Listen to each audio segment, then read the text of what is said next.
You've been at the redevelopment business for 20-some years now.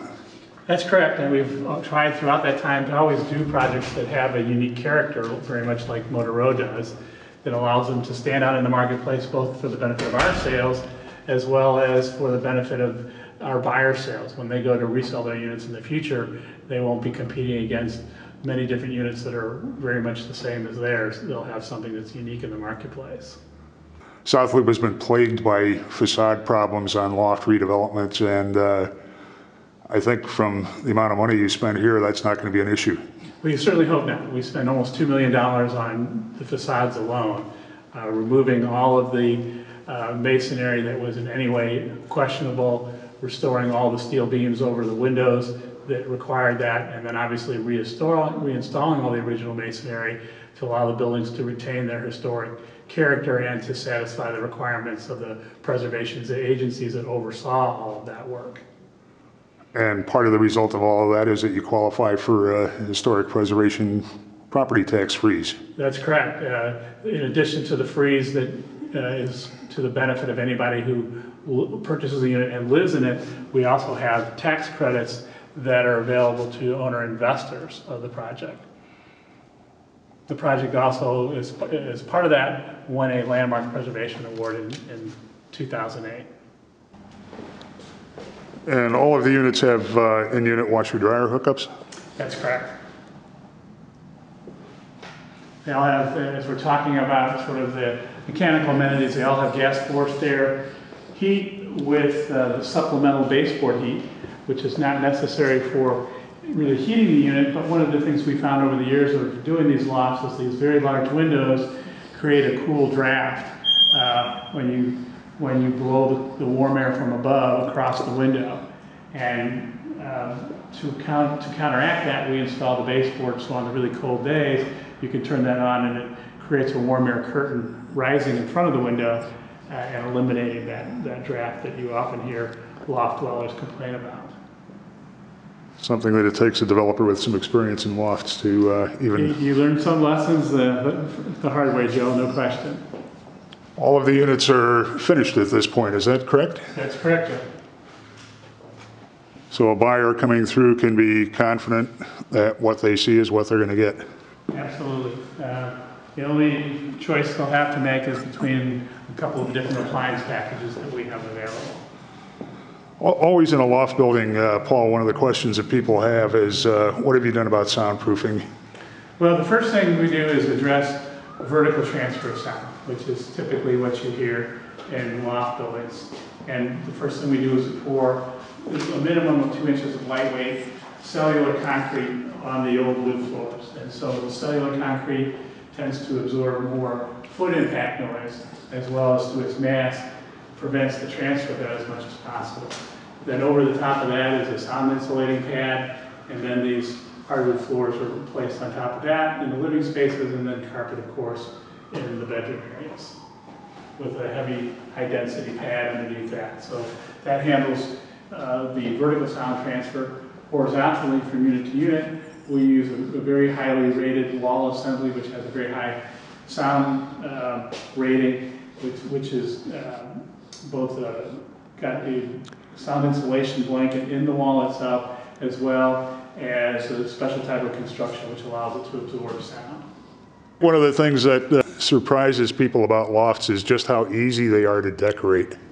It's really quite true, Joe, and there's no rule as to how to do it. I've seen everything from people doing very traditional decorating packages in the units to obviously very contemporary and art packages that correspond to those styles. So in the lofts, often we're thought of as contemporary spaces way back when, but you'll find eclectic decorating styles lend themselves quite well to the lofts. And the lighting package we're looking at, that's all standard? The pendant lights you see in all of our units that have islands, and that's probably all but a few units. Do all of the units have the gas fireplace, Paul? They do. How many variations are there in the kitchen packages? Well, in the remaining units, there are probably almost probably 15 different packages, and even within the cabinet packages, we vary the granite choices. So they're probably almost no two alike. Okay. The track lighting, the pendular lighting, and the ceiling fans are standard? All standard. Those ceiling fans, for people who might not know, really have an important energy saving. No question. Yeah, the high ceilings are dramatic, but it also allows much of the heat to rise to the top. And the ceiling fan serves to redistribute that warm air as it rises to the top of the unit during the winter and keep the lower portions of the unit warm. And during the summer, it just keeps air movement in the unit, obviously, and moves the cool air at the lower level of the unit around and distributes it throughout the unit. That increases your perceived comfort level, so you're less likely to turn the thermostat up beyond what's necessary. Absolutely. Proof positive that you don't need to be in a high-rise to get a great view of the skyline. That's for sure. And given that these are all landmark buildings in Motor Row, you won't see that view interrupted in any significant way. This is in general a much lower density part of the South Loop than probably a lot of people have experienced. That's true. The historic district has a lot to do with that. High rises aren't allowed in this portion of the area because of the district. In fact, when the new building was built across the street from us, its height was limited to the height of our building because it happened to be on land within the historic district. Looking at decorative street lights, is that part of the historic district? That's correct.